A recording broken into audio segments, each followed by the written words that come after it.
നോമ്പ് തുറക്കുമ്പോൾ എന്ത് കഴിക്കണം, നോമ്പ് തുറക്കിയ ശേഷം എന്ത് കഴിക്കണം, അല്ലെങ്കിൽ അത്താഴം, നോയമ്പിൻ്റെ അത്താഴത്തിൽ എന്ത് കഴിക്കണം, എനിക്ക് പ്രമേഹമുണ്ട് അല്ലെങ്കിൽ ഹൃദ്രോഗമുണ്ട്, നോമ്പ് നോക്കാൻ സാധിക്കുമോ, പലരും എന്നോട് ചോദിക്കുന്നതാണ്. അതുകൊണ്ടാണ് ഞാൻ ഈ ഒരു വീഡിയോ ആയിട്ടൊന്ന് വരാനുള്ള ഒരു പ്രധാനപ്പെട്ട കാരണം.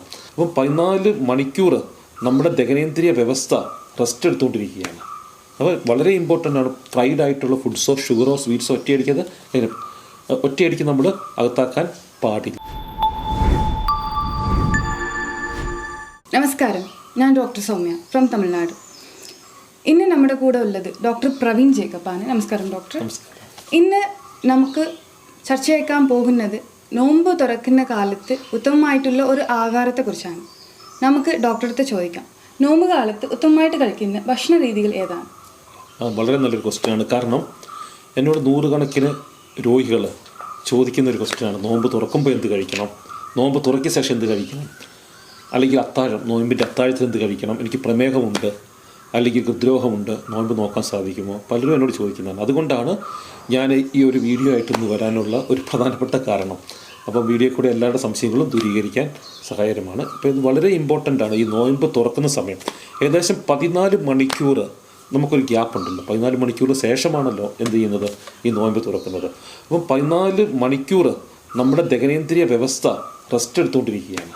അപ്പോൾ വളരെ ഇമ്പോർട്ടൻ്റ് ആണ് ഫ്രൈഡ് ആയിട്ടുള്ള ഫുഡ്സോ ഷുഗറോ സ്വീറ്റ്സോ ഒറ്റയടിക്ക് നമ്മൾ അകത്താക്കാൻ പാടില്ല. അപ്പോൾ അതിനു മുമ്പ് നമ്മുടെ ദഹനേന്ദ്രിയ വ്യവസ്ഥയുടെ ഒരു സ്ട്രക്ചറും അതെങ്ങനെ ഫങ്ഷൻ ചെയ്യുന്നതിനെക്കുറിച്ച് നമുക്കറിയാവുന്നത് വളരെ ഇമ്പോർട്ടൻ്റ് ആണ്, അല്ലേ? അല്ലെങ്കിൽ നമുക്കതൊരു കാര്യമില്ല. അപ്പോൾ നമുക്കറിയാം, നമ്മുടെ ചെറുകുടലിൽ വെച്ചിട്ടാണ് ഭക്ഷണം ദഹിക്കുന്നത്. നമ്മൾ കഴിക്കുന്ന ഭക്ഷണം ഫസ്റ്റ് നമ്മുടെ ആമാശയത്തിലേക്ക് പോകുന്നു, ആമാശയത്തിൽ നിന്ന് ചെറുകുടലിലേക്ക് അത് പോകുന്നു, ചെറുകുടലിൽ വെച്ചിട്ട് അത് വിഘടിക്കുന്നു. അപ്പോൾ നമ്മളെല്ലാം ചിന്തിക്കുന്ന ഒരു കാര്യമുണ്ട്, നമ്മളെല്ലാവരുടെയും മനസ്സിലുള്ള ഒരു ചിന്ത എന്ന് പറഞ്ഞാൽ നമ്മുടെ ചെറുകുടലിലേക്കുള്ള എൻസൈംസ്, രാസാഗ്നികൾ എന്ന് പറയും. ഈ രാസാഗ്നിയാണ് ഭക്ഷണത്തിനെ വിഘടിപ്പിക്കുന്നത് എന്നുള്ളൊരു ചിന്ത നമ്മുടെ മനസ്സിലുണ്ട്. പക്ഷേ യഥാർത്ഥത്തിൽ അതല്ല. അപ്പോൾ ഈ ഒരു ഫാക്ടർ ഞാൻ ഈ പറയുന്നത് വളരെ ഇമ്പോർട്ടൻ്റ് ആണ്. നിങ്ങൾ വളരെ ശ്രദ്ധിച്ച് കേൾക്കണം. നമ്മുടെ ചെറുകുടലിലും വൻകുടലിലുമുള്ള കോടിക്കണക്കിന് ബാക്ടീരിയകളാണ് ഈ ഭക്ഷണത്തിനെ ദഹിപ്പിക്കാൻ നമ്മളെ ഹെൽപ്പ് ചെയ്യുന്നത്. ഇപ്പോൾ എക്സാമ്പിൾ പറയാം, നമ്മൾ മരിച്ചു കഴിയുമ്പോൾ നമ്മുടെ ഡെഡ് ബോഡി മണ്ണിലോട് ചേർക്കുന്നത് ബാക്ടീരിയയാണ്. ഈ ഗാർബേജുകൾ മൊത്തം മണ്ണിലോട് ചേർക്കുന്നത് ബാക്ടീരിയകളാണ്. പാലിനെ തൈരാക്കുന്നത് ബാക്ടീരിയയാണ്. അന്തരീക്ഷത്തിലെ ഓക്സിജൻ ഉണ്ടാക്കിയതും ബാക്ടീരിയകളാണ്. അപ്പം നമ്മുടെ കണ്ണും കൊണ്ട് കാണാത്ത ഈ ബാക്ടീരിയകളാണ് നമ്മുടെ പ്രപഞ്ചത്തിനെ നിയന്ത്രിക്കുന്നതും അതുപോലെ നമ്മുടെ ദഹനേന്ദ്രിയ വ്യവസ്ഥയെ കംപ്ലീറ്റായിട്ട് നമ്മുടെ ചെറുകുടലിലെയും വൻകുടലിലെയും ഭക്ഷണത്തിനെ വിഘടിപ്പിച്ച് ആഗിരണം ചെയ്യിപ്പിക്കാൻ വളരെയധികം സഹായിക്കുന്നത് നമ്മുടെ ചെറുകുടലിലെയും വൻകുടലിലെയും ബാക്ടീരിയയാണ്. അപ്പോൾ ഒരു കാര്യം ഓർക്കുക, മനുഷ്യൻ്റെ ശരീരം ഉണ്ടാക്കിയേക്കുന്നത് 40 ട്രില്യൺ ബാക്ടീരിയൽ കോശങ്ങൾ വെച്ചും 30 ട്രില്യൺ മനുഷ്യൻ്റെ കോശങ്ങൾ. അതായത് മനുഷ്യൻ്റെ കോശങ്ങൾ, എൻ്റെ അപ്പൻ്റെ അമ്മയിൽ നിന്ന് എനിക്ക് കിട്ടിയ കോശങ്ങൾ വെറും 30 ട്രില്യണും ബാക്ടീരിയകളുടെ കോശങ്ങൾ എത്രയുണ്ട്? 40 ട്രില്യനുമുണ്ട്. അപ്പോൾ ഈ 40 ട്രില്യണിലെ 35 ട്രില്യൺ ബാക്ടീരിയകളും ഉള്ളത് നമ്മുടെ ചെറുകുടലിലും വൻകുടലിലുമാണ്. വളരെ ഇമ്പോർട്ടൻ്റ് ആണ്. നമ്മുടെ 40% അതപ്പം നമുക്ക് പറയാം, നമ്മുടെ ശരീരം പകുതി മനുഷ്യനേ ഉള്ളൂ, പകുതി ബാക്ടീരിയയാണ്. അപ്പോൾ ഈ പകുതി ബാക്ടീരിയകൾ എവിടെയാണുള്ളത്? ഈ കോടിക്കണക്കിന് ബാക്ടീരിയകൾ നമ്മുടെ ചെറുകുടലിലാണ്. അപ്പോൾ ഒരു കാര്യം ഓർമ്മിക്കണം, ഈ 14 മണിക്കൂർ നമ്മൾ ഉപവസിക്കുമ്പോൾ നമ്മുടെ ബെറ്റർ ഹാഫ്, നമ്മുടെ ബാക്ടീരിയകളും 14 മണിക്കൂർ ഉപവസിക്കുകയാണെന്നുള്ളൊരു കാര്യം മനസ്സിൽ വെക്കണം. അപ്പോൾ ഒരു കാര്യം, ഈ ബാക്ടീരിയകൾ നമ്മുടെ ബെറ്റർ ഹാഫ് ആണ്. ബാക്ടീരിയകളെ പ്രകോപിപ്പിക്കുന്ന ഒരു ഭക്ഷണവും നമ്മൾ ഉൾപ്പെടുത്താൻ പറ്റില്ല. പ്രത്യേകിച്ച് 14 മണിക്കൂർ ഉപവാസത്തിന് ശേഷം വളരെ ഇമ്പോർട്ടൻ്റ് ആണ്. അപ്പം ബാക്ടീരിയകൾ കൂടെ പ്രീതിപ്പെടുത്തുന്ന ഒരു ഭക്ഷണമാണ് ഇവിടെ ഏറ്റവും ഇമ്പോർട്ടൻ്റ്. നമ്മുടെ ഡോക്ടർ പ്രവീൺ ജേക്കബ് പറഞ്ഞതുപോലെ നമ്മുടെ ബാക്ടീരിയകളുടെ ആരോഗ്യവും കൂടി കണക്കിലെടുത്ത് വേണം ആഹാര രീതി തിരഞ്ഞെടുക്കുക. ഇതൊരു പുതിയ അറിവാണ്. അതുകൊണ്ട് ഇതിനെക്കുറിച്ച് കൂടുതലായി അറിയാൻ ആഗ്രഹിക്കുന്നു. ഒന്ന് വിശദമായി പറയുന്നു സർ. വളരെ നല്ല ക്വസ്റ്റ്യനാണ്. നമുക്ക് ബാക്ടീരിയ എന്നൊരു കൺസെപ്റ്റ് പലർക്കും ആദ്യമായിട്ട് കേൾക്കുന്നതാണ്. ഇന്ന് ലോകത്തിനെ മാറ്റിമറിക്കുന്ന ഒരു വിപ്ലവമാണ് ഗട്ട് ബാക്ടീരിയ എന്ന് പറയുന്നത്. ഗട്ട് എന്ന് പറഞ്ഞാൽ നമ്മുടെ ദഹനേന്ദ്രിയ വ്യവസ്ഥ, ചെറുകുടലും വൻകുടലും ഉൾപ്പെടുന്ന ഈ ദഹനേന്ദ്രിയ വ്യവസ്ഥയ്ക്ക് പറയുന്ന പേരാണ് ഗട്ട്. അപ്പോൾ ഈ ഗട്ടിലെ ബാക്ടീരിയകളാണ് നമ്മുടെ ആരോഗ്യത്തിനെ സംരക്ഷിക്കുന്നത്. ഞാൻ പറഞ്ഞിട്ടുണ്ട്, നമ്മുടെ പ്രപഞ്ചത്തിനെ നിയന്ത്രിക്കുന്നത് ബാക്ടീരിയകളാണ്. അതേപോലെ നമ്മുടെ ആരോഗ്യത്തിനെ നിയന്ത്രിക്കുന്നത് ബാക്ടീരിയകളാണ്. പ്രത്യേകിച്ച് ഭക്ഷണത്തിനെ വിഘടിപ്പിക്കാൻ ഹെൽപ്പ് ചെയ്യുന്നത് നമ്മുടെ ചെറുകുടലിലും വൻകുടലിലുമുള്ള ഈ കോടിക്കണക്കിന് ബാക്ടീരിയകളാണ്. ഞാൻ ആദ്യം സൂചിപ്പിച്ചതുപോലെ 50% ഉള്ളൂ മനുഷ്യൻ്റെ കോശങ്ങൾ, 50% ബാക്ടീരിയയുടെ കോശങ്ങളാണ്. അപ്പോൾ ഈ ബാക്ടീരിയകൾക്ക് ഭക്ഷണം വേണം. അപ്പോൾ 14 മണിക്കൂർ ഉപവസിക്കുമ്പോൾ ഈ ബാക്ടീരിയകൾ പട്ടിണിയാണ് അല്ലേ. അപ്പം ബാക്ടീരിയകളും നമ്മുടെ ഭക്ഷണത്തിന് വേണ്ടി വെയിറ്റ് ചെയ്തിരിക്കുകയാണ്. നോമ്പ് തുറക്കാൻ വേണ്ടി ബാക്ടീരിയകളും വെയിറ്റ് ചെയ്തിരിക്കുകയാണ്. അപ്പോൾ ഈ ബാക്ടീരിയകൾക്കുള്ള ഈ ഭക്ഷണം കൂടെ ഉൾപ്പെടുത്തണം. അപ്പോൾ എന്താണ് ബാക്ടീരിയകളെ പ്രീതിപ്പെടുന്ന ഒരു ഭക്ഷണം എന്നാണ് ഞാനിവിടെ ചർച്ച ചെയ്യാനായിരിക്കുന്നത്. നമ്മൾ കഴിക്കുന്ന ചിക്കൻ ഫ്രൈയോ അല്ലെങ്കിൽ ബിരിയാണിയോ നെയ്ച്ചോറോ ഈ പ്രത്യേകിച്ച് പച്ചക്കറികളൊന്നും ഈ ബാക്ടീരിയകൾക്ക് ഉപയോഗിക്കാൻ പറ്റത്തില്ല. ബാക്ടീരിയകൾക്കൊരു പ്രത്യേക തരത്തിലുള്ളൊരു ഭക്ഷണം ആവശ്യമുണ്ട്. അതിന് പറയുന്ന പേരാണ് നാരുകൾ എന്ന് പറയും, ഫൈബർ. അപ്പോൾ ഫൈബറാണ് ബാക്ടീരിയകളുടെ ഭക്ഷണം. അപ്പോൾ അതായത് 40 ട്രില്യൺ കോശങ്ങളാണ് ബാക്ടീരിയ കോശങ്ങൾ. മനുഷ്യൻ്റെ കോശങ്ങൾ എത്രയേ ഉള്ളൂ? 35 ട്രില്യൺ കോശങ്ങളാണ്. അപ്പോൾ എൻ്റെ ഈ 35 ട്രില്യൺ കോശങ്ങൾക്കാണ് നമ്മൾ ചോറും ചപ്പാത്തിയും ബിരിയാണിയും കഴിച്ച് കയറ്റുന്നത്. അപ്പോൾ ഈ 40 ട്രില്യൺ ബാക്ടീരിയകളുടെ ഏക ഭക്ഷണം ഏതാണ്? നാരുകളാണ്. പ്രത്യേകിച്ച് സൊളിബിൾ ഫൈബർ. 2 തരത്തിലുള്ള നാരുണ്ട്. തവിടടങ്ങിയ ഭക്ഷണം നമ്മൾ പറയുന്നുണ്ട്, അത് നാരാണ്. തവിടടങ്ങിയ ഭക്ഷണം നമ്മൾ പറയുന്നുണ്ട്, അത് നാരാണ്. പക്ഷേ ഈ തവിടടങ്ങിയ ഭക്ഷണത്തിലെ നാര് ബാക്ടീരിയകൾക്ക് ഉപയോഗിക്കാൻ പറ്റത്തില്ല. അത് ഇൻസൊളിബിൾ ഫൈബറാണ്. 2 തരത്തിലുള്ള ഫൈബറുണ്ട്, ഇൻസൊളിബിൾ ഫൈബറും സൊളിബിൾ ഫൈബറും. ഇൻസൊളിബിൾ ഫൈബർ ഒരു പ്ലാസ്റ്റിക് പീസ് പോലെയാണ്. ബാക്ടീരിയയ്ക്ക് അതിനെ യൂസ് ചെയ്യാനും ഭക്ഷിക്കാനും സാധിക്കത്തില്ല. അപ്പോൾ നമ്മുടെ ഗോതമ്പിലും അല്ലെങ്കിൽ മില്ലറ്റ്സിലും ചോറിലും ചുമന്ന അരിയിലും കുത്തിരിയിലൊക്കെയുള്ള നാരുകൾ ബാക്ടീരിയകൾക്ക് ഭക്ഷിക്കാൻ സാധിക്കത്തില്ല.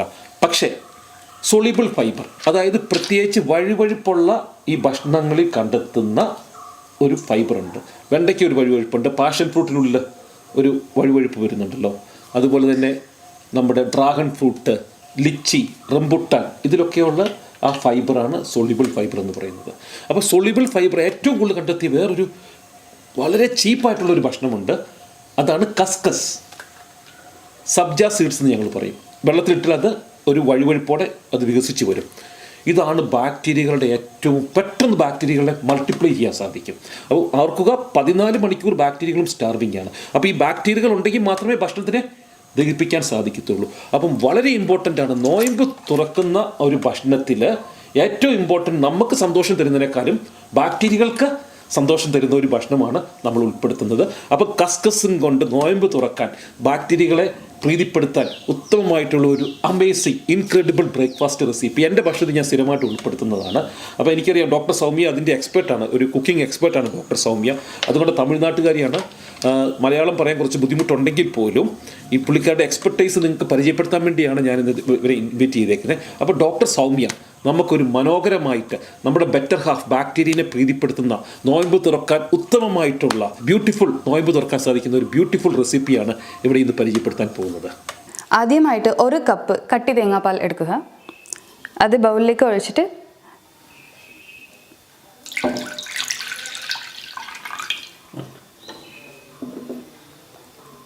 അതിനോടൊപ്പം 1 ടീസ്പൂൺ കസ്കസ് ഇടുക. പിന്നെ ചെറുതായിട്ട് അരിഞ്ഞ അത്തിപ്പഴം അതിനോട് ചേർക്കുക.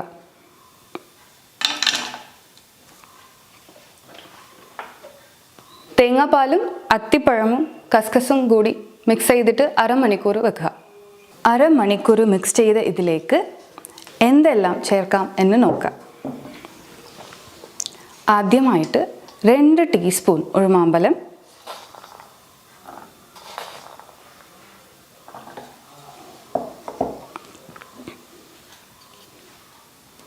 2 ടീസ്പൂൺ ആപ്പിൾ,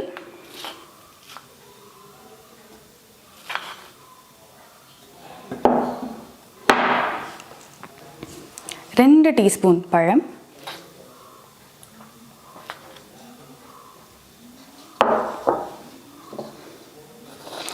1 ടീസ്പൂൺ കാഷ്യൂ. ഇതെല്ലാം കൂടി ചേർത്ത് നന്നായിട്ട് മിക്സ് ചെയ്തെടുത്താൽ ബേസിൽ ബ്രേക്ക്ഫാസ്റ്റ് ബൗൾ റെഡി. അപ്പോൾ ഡോക്ടർ സൗമ്യ ഡെമോൺസ്ട്രേറ്റ് ചെയ്ത ആ ബ്യൂട്ടിഫുൾ റെസിപ്പീസ് നമ്മൾ കണ്ടു. പ്രധാനപ്പെട്ട ഘടകങ്ങൾ തേങ്ങാപ്പാൽ, തേങ്ങാപ്പാലിലേക്ക് കട്ടി തേങ്ങാപ്പാലിലേക്ക് കസ്കസ് 1 ടീസ്പൂൺ, 1 കപ്പ് തേങ്ങാപ്പാലിലേക്ക് 1 ടീസ്പൂൺ കസ്കസും ഏതെങ്കിലും ഡ്രൈ ഫ്രൂട്ട്സ്. നമ്മളിവിടെ ഇന്ന് ഉപയോഗിച്ചത് അത്തിപ്പഴമാണ്, ചെറുതായിട്ട് ഞുറുക്കിയിട്ട് അരമണിക്കൂർ സോക്ക് ചെയ്ത് വെച്ചു. ഇതാണ് പ്രധാനപ്പെട്ട സ്റ്റെപ്പ്. ഇതിലേക്ക് നമുക്ക് ഇഷ്ടപ്പെട്ട ഫ്രൂട്ട്സോ നട്ട്സോ പിന്നീട് എടുത്ത് ജസ്റ്റ് മിക്സ് ചെയ്യുക, യൂസ് ചെയ്യുക.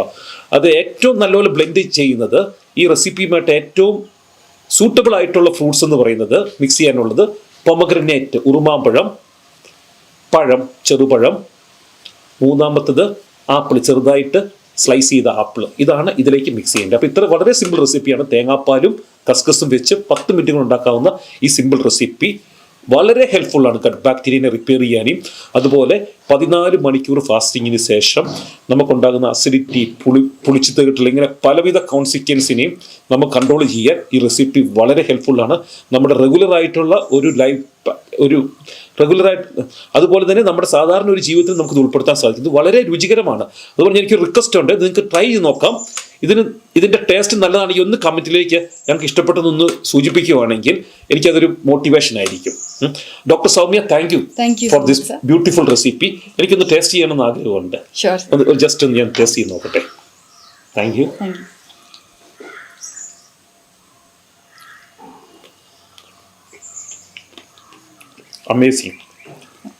Amazing taste. Thank you so much. ഇത് വളരെ ടേസ്റ്റ്ഫുള്ളാണ്.